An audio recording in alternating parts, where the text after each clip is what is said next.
Most welcome to our NCERT Best Notes with Best Explanation playlist series.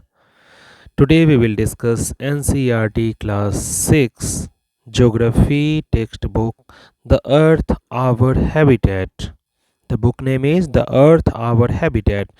Chapter 1 The Earth in the Solar System Notes.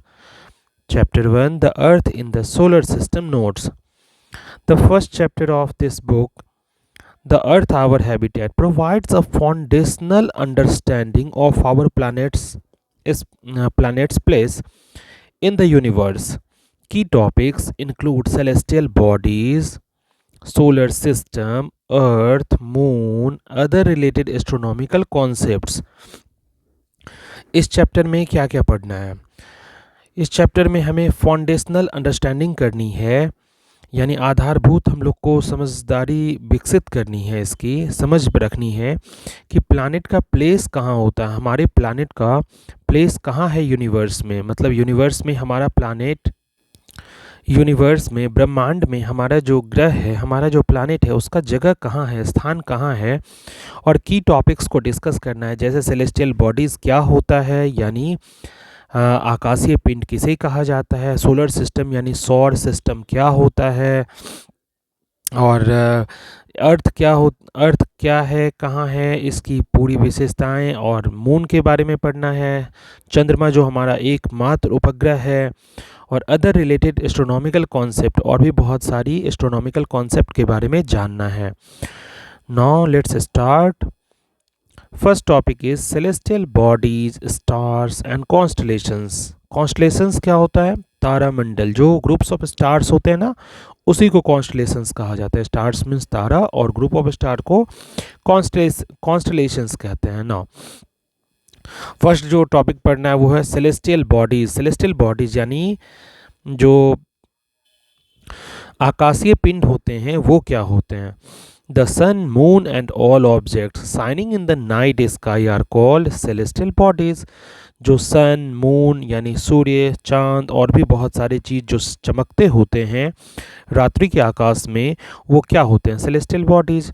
जो भी सूर्य, चांद और भी बाकी बहुत सारे ऑब्जेक्ट, जो तारे, वो चमकते रहते हैं रात्रि के आकाश में, देखते हैं जब हम लोग ऊपर, तो ये सारे हमें चमकते हुए मिलते हैं। दिन में तो सूर्य दिख जाता है, रात में चांद और तारे दिखते हैं। तो ये सारे जो चमकने वाली चीज़ हैं जो नाइट स्काई में देखते हैं और डे स्काई में, वो सेलेस्टियल बॉडीज़ हैं। इन्हें हेवनली बॉडीज़ भी कहा जाता है, यानी आकाशीय पिंड कहलाते हैं। अब सेकेंड टॉपिक देखते हैं, स्टार्स क्या होता है। स्टार्स क्या होते हैं, तो तारे क्या होते हैं? Some celestial bodies are very big. Celestial stars जो है बहुत बड़े होते हैं। कुछ आकाशीय पिंड बहुत बड़े होते हैं, यानी ये स्टार्स जो है ना, सेलेस्टियल बॉडीज़ का ही पार्ट है। तो आकाशीय पिंड का ही पहला पार्ट है कि स्टार्स, ये क्या होता है, तो बहुत बड़े होते हैं, वेरी बिग और एंड हॉट, बहुत बड़े भी होते हैं और बहुत गर्म भी होते हैं। मेड ऑफ गैसेस, गैसेस का बना होता है। They have their on heat, इनका अपना हीट होता है। लाइट होता है, यानी इनमें अपना ताप और प्रकाश, यानी इनमें अपना गर्मी, उष्मा और प्रकाश दोनों होता है।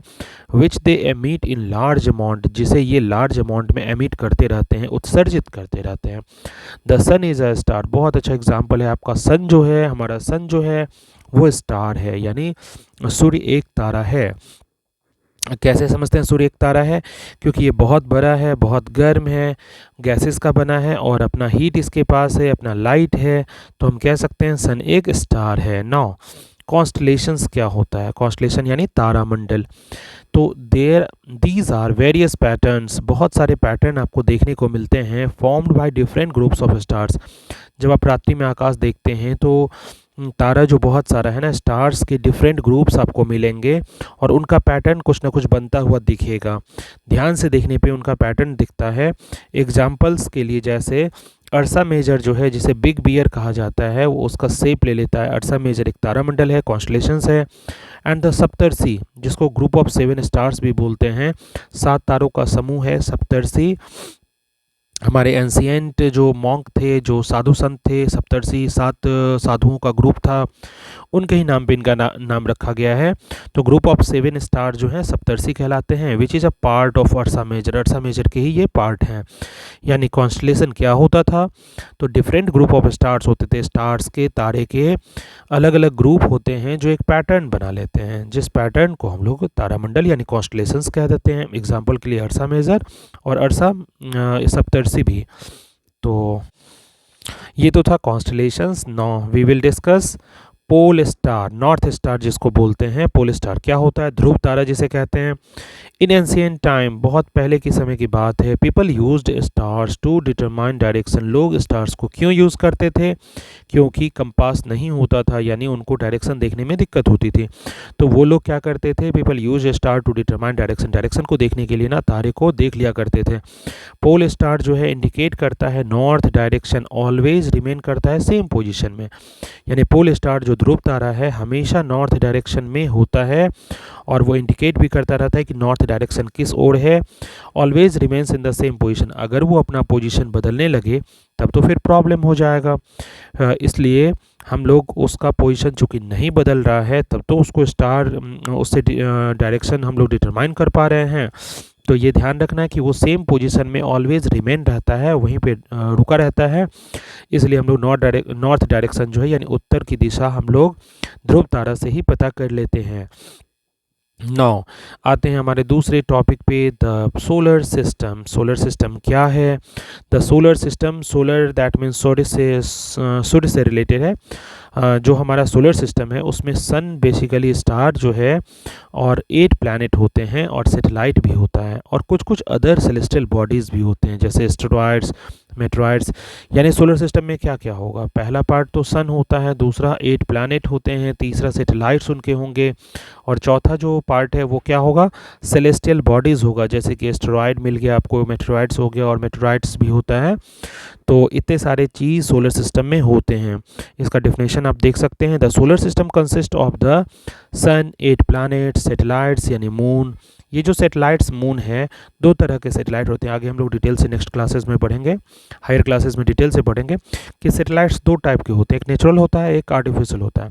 तो हम लोग जो भेजते हैं ना ऊपर, जो रॉकेट के थ्रू प्रोपल्सन करके भेजा जाता है, वो होता है वो आर्टिफिशियल सैटेलाइट होता है। और ऑलरेडी मून जो पहले से है वो हमारा नेचुरल सैटेलाइट है। ऐसे ही अलग अलग प्लैनेट के अलग अलग सैटेलाइट्स होते हैं। तो सैटेलाइट्स वर्ड से कंफ्यूज नहीं होना है, ये 2 तरह के होते हैं। जो ऑलरेडी बना हुआ है वो नेचुरल सैटेलाइट है, प्राकृतिक सैटेलाइट है। तो सन और 8 प्लैनेट और सैटेलाइट यानी मून, और मून जैसे सैटेलाइट और अदर सेलेस्टियल बॉडीज जो हैं एस्टेरॉयड्स और मेटेरॉयड्स, सबको मिला के सोलर सिस्टम बनता है। This is called solar system. अब हम लोग सन के बारे में स्पेशली पढ़ेंगे। The sun, it is the centre of the solar system. ये सोलर सिस्टम का, यही जस्ट बता रहे थे ऊपर कि सोलर सिस्टम का सेंटर माना जाता है, पूरा केंद्र माना जाता है सोलर सिस्टम का सन, क्योंकि यही सोर्स ऑफ एनर्जी है। हम लोग को पावर मिलता है यहीं से, सारे प्लैनेट को मिलता है, सारे से सैटेलाइट प्लैनेट्स को यहीं से पावर मिलता है। The sun, it is at the centre of the solar system. Solar system के सेंटर में होता है यानी केंद्र में होता है। Now it is huge and made up of extremely hot gases। ये बहुत विशालकाय है। Huge means बहुत विशालकाय, और made up of extremely hot gases, बहुत ज़्यादा अत्यधिक गर्म गैसेस से भी बना हुआ है। Providing the pulling force that binds the solar system। और ये पुलिंग फोर्स से बाइंड किया हुआ होता है, बांध के रखता है पूरे सोलर सिस्टम को। इसके पास बहुत तगड़ा पुलिंग फोर्स होता है, खिंचाव का बल होता है, आकर्षण बल होता है, जिससे ये पूरे सोलर सिस्टम को बाइंड करके रखता है, बांध के रखता है। Now it is the ultimate source of heat and light. ये अल्टीमेट सोर्स है हीट और लाइट का। अल्टीमेट मतलब बहुत ज़्यादा। अल्टीमेट सोर्स जो होता है, एक और केवल एक सोर्स होता है, मतलब बहुत ज़्यादा पावरफुल सोर्स है ये, और एकमात्र सोर्स है हीट और लाइट का। पूरे जितने सैटेलाइट हैं, जितने स्टार्स हैं, जितने सैटेलाइट्स हैं और जितने प्लैनेट्स हैं ना सोलर सिस्टम में, वो सब सन से ही एनर्जी ले लेते हैं। तो इसीलिए ultimate source of heat and light इसी को बोला जाता है। नाउ अब आते हैं प्लैनेट वाले पार्ट पे। प्लैनेट्स क्या होता है? Celestial bodies that do not have their own heat and light. यानी प्लैनेट यानी ग्रह किसको कहते हैं? ऐसे आकाशीय पिंड, सेलेस्टियल बॉडीज मीन्स आकाशीय पिंड, ऐसे आकाशीय पिंड जो do not have their own heat and light, जिनके पास अपना लाइट और अपना हीट नहीं होता है, यानी अपनी ताप और अपनी प्रकाश नहीं होती है, उसमें और प्रकाश अपना नहीं होगा। They are lit by the light of stars, यानी वो चमकते कैसे हैं फिर? अगर अपना लाइट और प्रकाश नहीं, माने अपना लाइट और जो उष्मा है वो नहीं होगा, अपना प्रकाश और उष्मा नहीं होगा, तो फिर चमकेंगे कैसे, लिट कैसे होंगे? तो वो स्टार्स के लाइट से ना रिफ्लेक्ट होकर लिट करते रहते हैं, चमकते रहते हैं। दे मूव अराउंड द सन, वो सन के चारों तरफ मूव करते रहते हैं, जो कि फिक्स्ड है एलोंगेटेड पाथ्स में। जो सन जो है ये मूव करते रहते हैं सन के चारों तरफ एक फिक्स्ड एलोंगेटेड पाथ, मतलब लंबा सा पाथ में, ऐसा कुछ एलोंगेटेड पाथ होता है। अगर मान लीजिए ये आपका सन है, ये आपका सन है, तो ये आपकी प्लैनेट हो जाएगी और ये मूव करता रहता है इसी डायरेक्शन में। ये मान लीजिए अर्थ है, ये ऐसे मूव करता रहेगा, चारों तरफ घूमता रहेगा। एलोंगेटेड पाथ का मतलब कि एक एलिप्टिकल ऑर्बिट टाइप का रहता है, एलिप्स बना के ये मूव करता रहता है। तो ये हो गया ऐसे मूव करना, मतलब सर्कुलर पाथ में। तब सेंटर मतलब एग्जैक्टली सन हमारा सेंटर पे नहीं होता, ये इसी को आप पतला कर दीजिए दोनों तरफ से, मान लीजिए पुश कर दीजिए सर्कल को ही, तो एलिप्स जैसा शेप आ जाएगा, यही शेप एलिप्स का बन जाता है। तो एलोंगेटेड पाथ जब भी बोलेगा यानी एलिप्टिकल ऑर्बिट ये वाला है, ये वाला नहीं है। ओके, यहाँ पे अगर अर्थ को रखें और सन ये है तो फिर ये सर्कुलर पाथ हो गया, लेकिन ये एलिप्टिकल ऑर्बिट है, यानी एलिप्टिकल पाथ यही वाला सही है, इसी से मूव करते हैं वो। नाउ इसी पे मूव करते हैं। तो फिक्स्ड और एलोंगेटेड पाथ है कॉल्ड ऑर्बिट, जिसे ऑर्बिट कहा जाता है। इसी पार्ट को ऑर्बिट भी बोला जाता है, मतलब ये जो पार्ट आपको दिख रहा है जिस पे वो पूरा एलोंगेटेड पाथ पे मूव अराउंड कर रहा है सन के चारों तरफ, तो यही हमारा ऑर्बिट कहलाता है। नाउ देखते हैं इसमें क्या क्या पार्ट है, सब पार्ट क्या क्या है। The 8 planets in order of distance from the sun are, जो हमारे 8 प्लैनेट्स हैं ना, ऑर्डर ऑफ डिस्टेंस मतलब दूरी के क्रम में, उनको सन से जो वो दूर हैं उनके क्रम में इनको सजाया गया है, इसको आप ध्यान रखेंगे।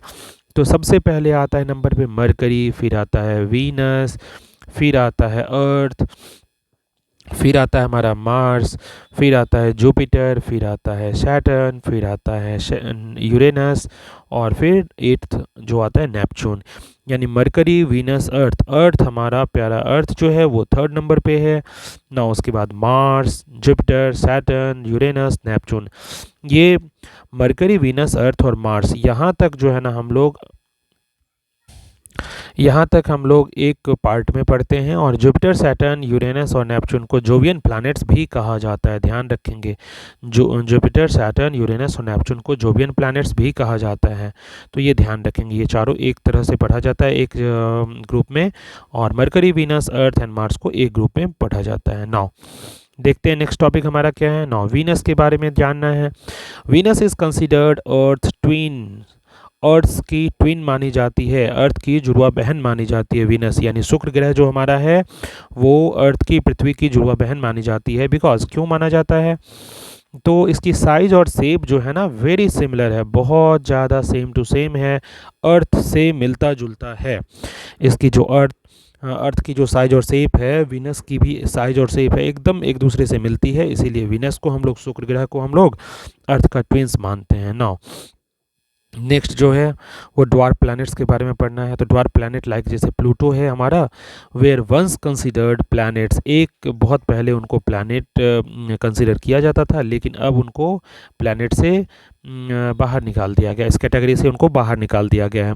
तो ड्वार्फ प्लैनेट में यानी बौने जो ग्रह हैं उनमें प्लूटो को अभी भी माना जाता है, वो अब ग्रह नहीं माना जाता है, बौना ग्रह माना जाता है। नाउ हमारा नेक्स्ट टॉपिक जो है the earth a unique planet. Earth जो है सोलर सिस्टम में आप देखे थे सन के चारों ओर जो है अलग अलग ऑर्बिट में 8 प्लैनेट हैं, 1 2 3 4 5 ऐसे करके 8 प्लैनेट हैं। तो 8 प्लैनेट में केवल अर्थ को ही हम क्यों यूनिक मानते हैं? अर्थ को यूनिक क्यों मानते हैं? तो अर्थ को यूनिक कुछ विशेष रीजन से मानते हैं, देखते हैं क्या क्या है। A unique planet earth, earth is the 3rd, देखिए पोजीशन इसका क्या है प्लैनेट का, सन से अगर डिस्टेंस पे देखें, अभी जस्ट देख रहे थे, तो थर्ड इसका नियरेस्ट प्लैनेट है सन के बाद। सन से दूरी पे देखें तो थर्ड नियरेस्ट प्लैनेट है, बहुत इंपॉर्टेंट, ध्यान रखना है। और and the fifth largest planet, अगर हम सेकेंड पार्ट देखें तो ये फिफ्थ लार्जेस्ट प्लैनेट है हमारे सोलर सिस्टम में, पांचवा सबसे बड़ा ये प्लैनेट है ना।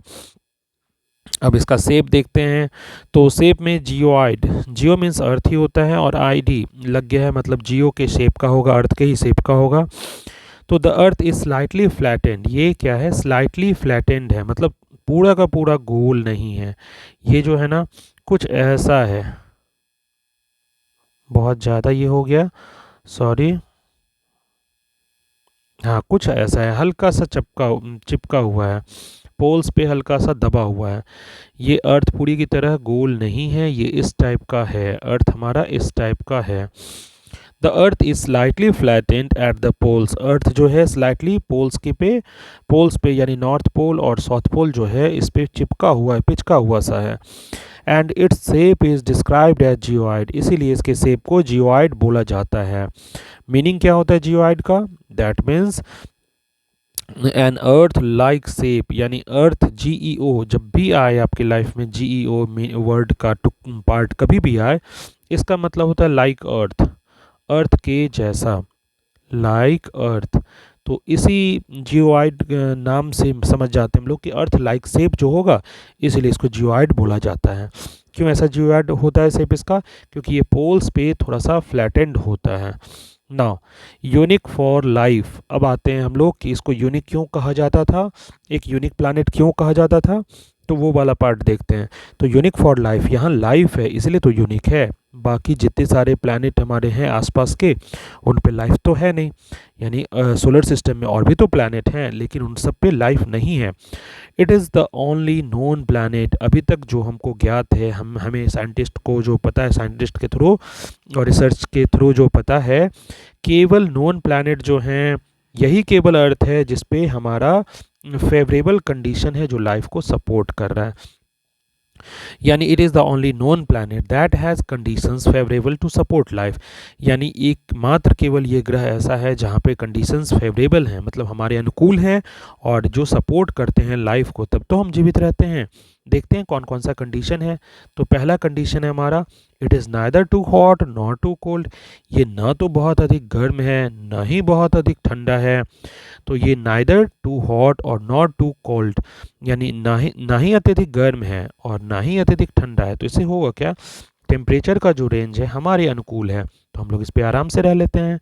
दूसरा कंडीशन जो है ये क्या है, it has water essential for survival and air, इसके पास वाटर और एयर है जिससे हम लोग सर्वाइवल के लिए जो एसेंशियल पार्ट हमारे सर्वाइवल का है वो हमें मिल जाता है, तो हम लोग रहते हैं आराम से। और इसके बाद का कंडीशन जो है, the air has life supporting gas, देखिए एयर तो और भी जगह बहुत जगह है लेकिन एयर में भी ऑक्सीजन जो है वो पार्ट हमारे लिए लाइफ को सपोर्ट करता है। तो एयर में ऑक्सीजन की अमाउंट भी अच्छा खासा अमाउंट है, 21% के आसपास है, तो इसलिए हम लोग यहाँ अर्थ पे आराम से रह लेते हैं, कोई प्रॉब्लम नहीं होता है।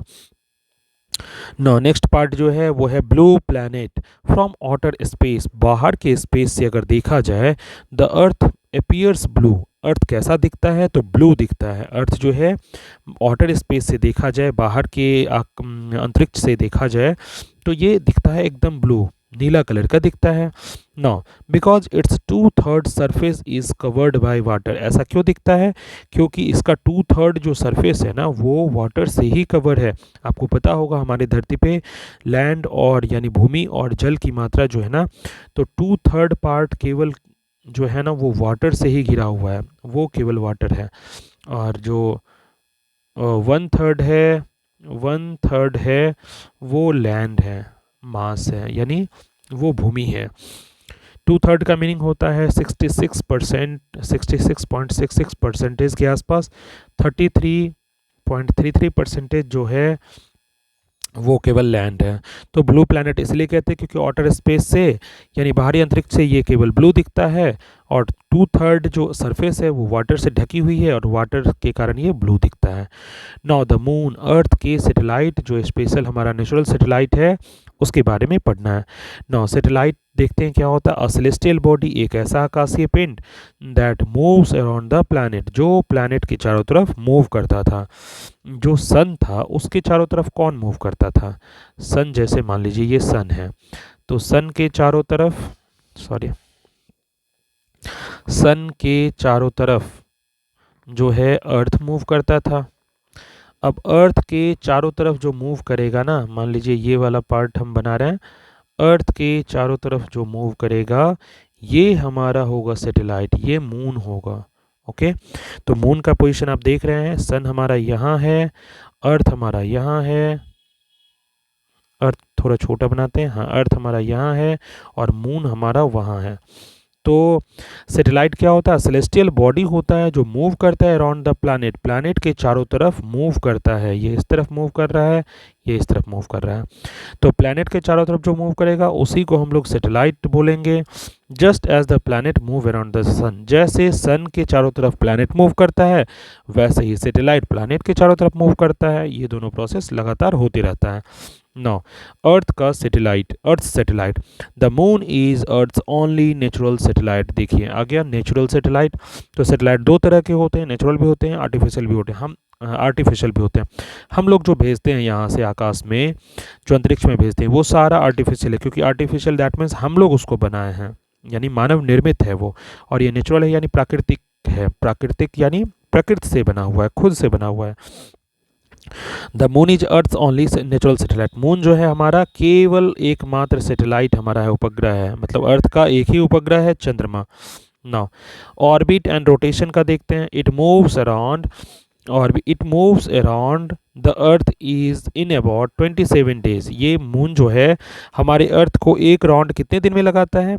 तो 27 डेज में। And its takes exactly the same time to complete one spin. ये बहुत इंटरेस्टिंग बात है कि जितना दिन में ये एक चक्कर लगाता है उतना ही समय में ये एक बार राउंड भी करता है, यानी एक बार घूमने में भी ये इतना ही समय, मान लीजिए ये 27 डेज लगाया यहाँ से, फिर यहाँ पहुँचने में, यहाँ से निकला था फिर यहाँ पहुँचा, तो इसमें ये मून जो है, ये मान लीजिए मून है, ये आपका अर्थ है मान लीजिए, तो ये यहाँ से स्टार्ट हुआ था और यहीं पहुँचने में फिर से ये यहाँ पहुँच के 27 डेज़ में ये पहुँचा।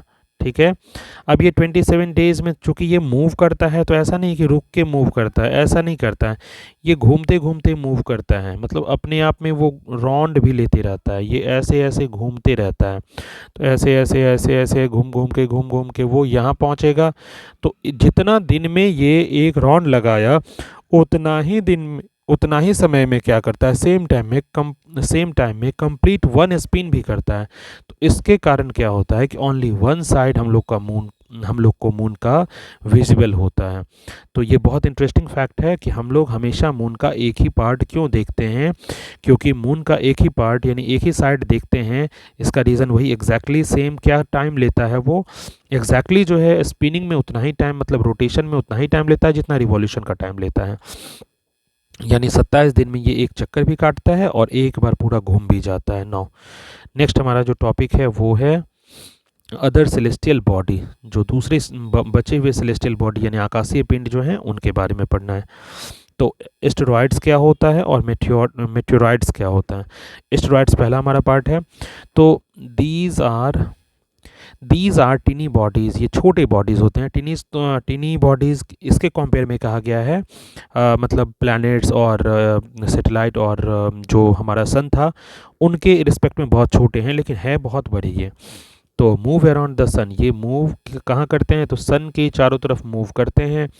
And are found between orbit of Mars and Jupiter, Mars और जुपिटर के बीच इन्हें पाया जाता है। यानी मार्स और जुपिटर जो है, जैसे सन हमारा ये है, सन के चारों तरफ मान लीजिए मार्स ऑर्बिट कर रहा है, मार्स भी कहीं ना कहीं अपना ऑर्बिट बनाएगा ही। और मान लीजिए ये वाला पार्ट अगर जुपिटर का है, ये वाला पार्ट जुपिटर का है, ये मान लीजिए जुपिटर है, तो इसके बीच में आपको ये देखने को मिलेगा, ये वाला पार्ट हो जाएगा किसका, एस्टेरॉइड्स का और मेटेओराइड्स का। एस्टेरॉइड्स अभी जो पढ़ रहे हैं एस्टेरॉइड्स का ये वाला पार्ट हो जाएगा। तो these are tiny bodies that move around the sun and found between the orbit of Mars and Jupiter. They are thought to be parts of planets that exploded. ये माने जाते हैं कि वो प्लैनेट के पार्ट हैं जो एक्सप्लोड कर गए हैं, जो विस्फोट कर गए हैं, जो टूट चुके हैं। ठीक है, तो एस्टेरॉइड्स कंप्लीटेड। नाउ मेटेरॉइड्स क्या है? स्मॉल पीसेज ऑफ रॉक है। स्मॉल पीसेज रॉक का होता है, रॉक का स्मॉल पीसेज होता है, यानी पहाड़ों के छोटे छोटे पत्थरों के छोटे छोटे टुकड़े होते हैं, जो क्या करते हैं? Move around the sun. Move around the sun, जो सन के चारों तरफ मूव करते रहते हैं। दे समटाइम्स कम नियर, कभी कभी तो अर्थ के बहुत नज़दीक आ जाते हैं, और फ्रिक्शन के कारण, due to friction with the air, air और के फ्रिक्शन के कारण वो हीट अप भी हो जाते हैं और बर्न भी होने लगते हैं, यानी बहुत गर्म होकर जलने भी लगते हैं। Causing a flash of light, A meteor बन जाते हैं, और फ्लैश ऑफ लाइट भी आने लगता है। तो मेटेरॉइड्स क्या हैं? स्मॉल पीसेज ऑफ, मतलब छोटे छोटे टुकड़े थे, रॉक के पत्थरों के छोटे छोटे टुकड़े हैं जो सन के चारों तरफ मूव करते हैं। दे समटाइम्स कम नियर, कभी कभी अर्थ के नज़दीक आ जाते हैं, और फ्रिक्शन के कारण, घर्षण के कारण जो है, हवा से घर्षण होते रहता है तेज़ी से आगे बढ़ने में, इसके कारण जो है हीट हो जाते हैं, बहुत बहुत गर्म होके जलने लगते हैं, और फ्लैश ऑफ लाइट दिखने लगता है हम लोग को, उसको मेटियोर्स भी बोला जाता है। तब ये जलने वाले पार्ट को जब फ्लैश ऑफ लाइट उनसे आने लगता है तो मेटियोर्स बोला जाता है उनको। नाउ नेक्स्ट लास्ट टॉपिक हमारा जो है वो इस चैप्टर का गैलेक्सी एंड यूनिवर्स है। तो गैलेक्सी क्या होता है? तो गैलेक्सी जो है a huge system of billions of stars, मतलब बिलियंस ऑफ स्टार्स का खरबों तारे जो हैं, अरबों खरबों तारे जो हैं, ह्यूज सिस्टम उनका एक है, बहुत विशाल का एक सिस्टम है, तारों का ये समूह है। और एंड क्लॉड्स ऑफ डस्ट, जिसमें क्लॉड्स भी हैं, सॉरी जिसमें डस्ट और गैसेज यानी धूल और गैसों का पूरा बादल बिछा हुआ है। तो ये सारे क्या हैं? गैलेक्सीज कहलाते हैं। आवर सोलर सिस्टम जो है एक पार्ट है मिल्की वे गैलेक्सी का। बहुत सारे गैलेक्सीज हैं, तो हमारा जो सोलर सिस्टम है, मिल्की वे यानी आकाश गंगा, दुग्ध मेखला इसको कहते हैं। जो गैलेक्सी है उसको आकाश गंगा कहते हैं, और मिल्की वे जो है वो हमारा दुग्ध मेखला कहलाता है। तो मिल्की वे गैलेक्सी का पार्ट हमारा ये सोलर सिस्टम है, और जिसको आकाश गंगा कहते हैं, is also called Akash Ganga in ancient India. तो गैलेक्सी क्या होता था? स्टार्स, मतलब तारों के बिलियंस, यानी बिलियंस तारे के, बहुत सारे तारे, अरबों खरबों तारे के एक बड़े विशाल का सिस्टम है, जिनमें गैसेस और डस्ट ना के बादल होते हैं, मतलब धूल और गैसों के बादल होते हैं। और ये मिल्की वे जो है, हमारा सोलर सिस्टम जो है, मिल्की वे का ही एक पार्ट है, यानी मिल्की वे गैलेक्सी का ही एक पार्ट है, जिसको हम लोग आकाश गंगा भी हिंदी में कहते हैं। नाउ